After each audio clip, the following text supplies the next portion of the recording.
my witches.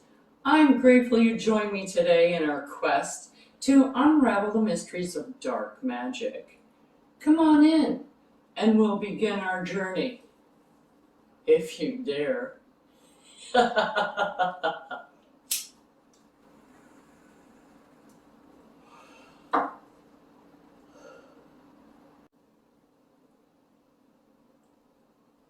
This is a friendly warning to those witches, regardless of your experience, that working with these types of energies can be more challenging and personally draining on your own energy.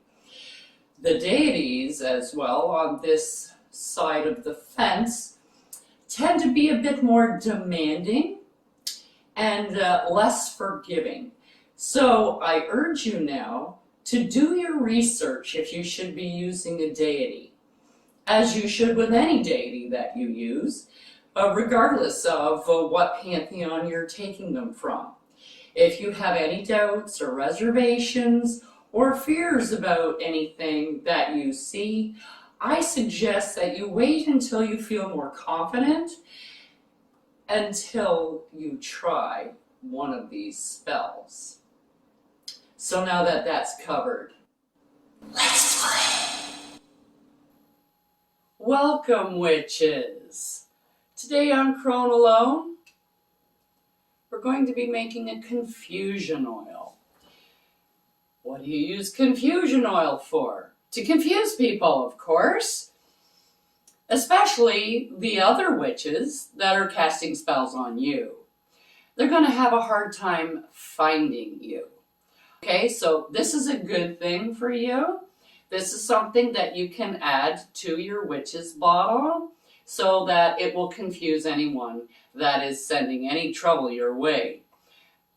This is also true for people who are looking for you, non-witchy people, such as debt collectors, and for jury selection, you don't want that. You don't want them to find you. So confusion oil. How do you make it? Well, you need a bottle, and this bottle I have already put my olive oil in it.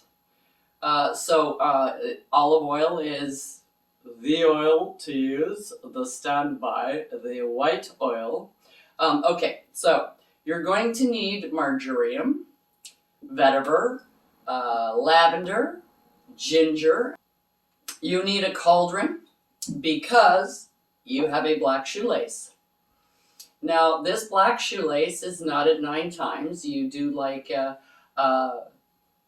knot of 1, knot of 2 spell on this to put your intention into this. Now, these knots are going to confuse it because they go in and out and they continue and they go around. So this is what is going to cause a lot of the confusion. The trail that they have to use to find you is very windy.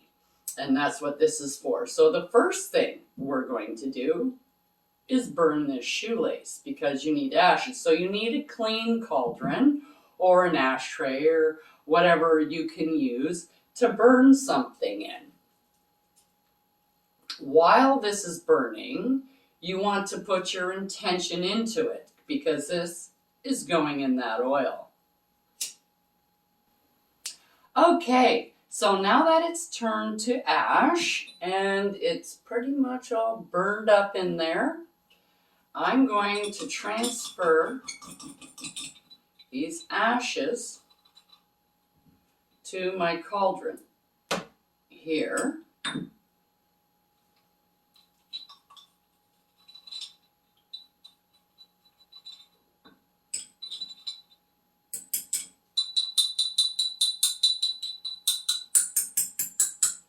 Okay.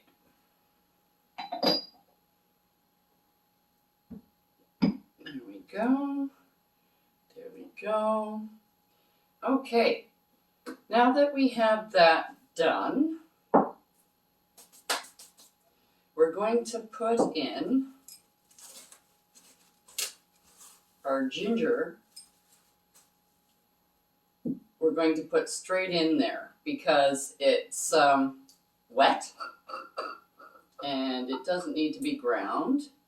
So I'm going to take a little bit of the vetiver and I'm just going to cut some off, I think, into my little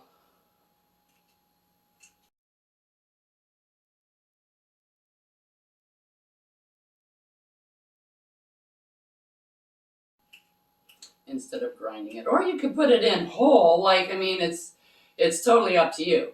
You can do either or. I like mine in little bitty pieces so it can sit at the bottom. I don't like stuff sticking up all over the place. That's just not me.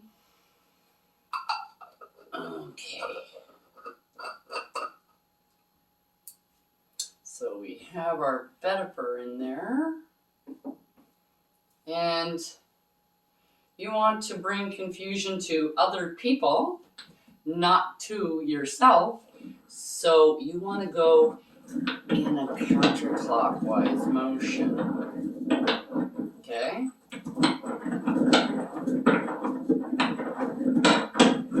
And while you're doing this, you chant, visualize, put in your intention into your mixture.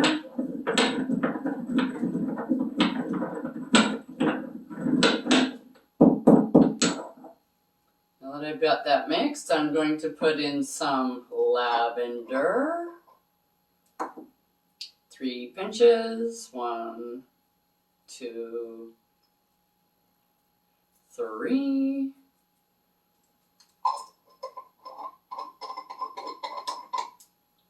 And a little bit of marjoram goes into 1, 2, 3. That's about 3 pinches. That'll do for me, for sure.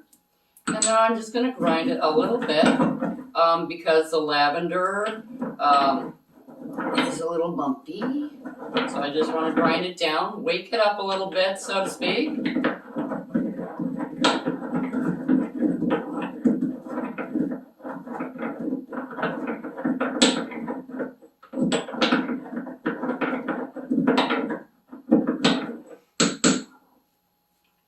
Okay, there we go. Now the botanicals are ground, so I'm going to charge them a little bit.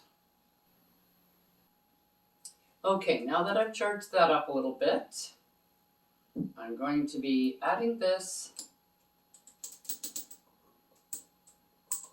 to my jar as I get all the oil out of there.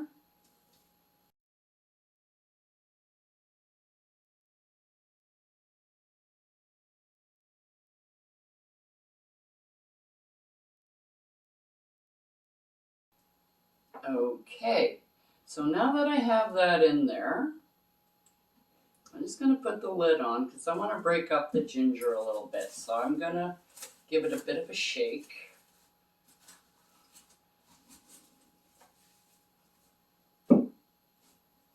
And you can totally shake your stuff. I just want to break it up a bit so it's not in clumps. I want it to infuse into the oil. There we go. And you can see the ashes floating around. Well, you can't see, but the ashes are floating around on the inside of this. So now what we want to do is put in the rest of the botanicals. Okay, so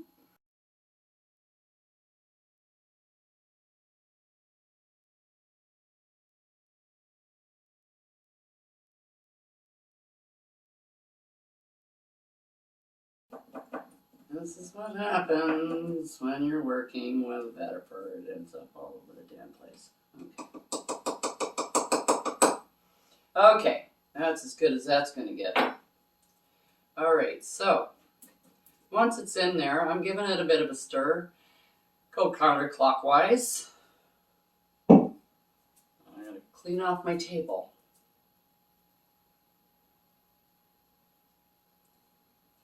There we go. This should be really dark and cloudy. once it's there. Now, this is clear, so I don't know if you can see that, probably not, but it's very dark. And that's what you want. You want to put them in the dark, literally. Once this oil has sat a bit, because you don't want to use it if you can see through it. This should look pretty close to mud, so you can't really see through it, which causes the confusion, of course, which is what you want. So now that I have it all together, I'm just going to give it a bit of a charge and put it on my windowsill.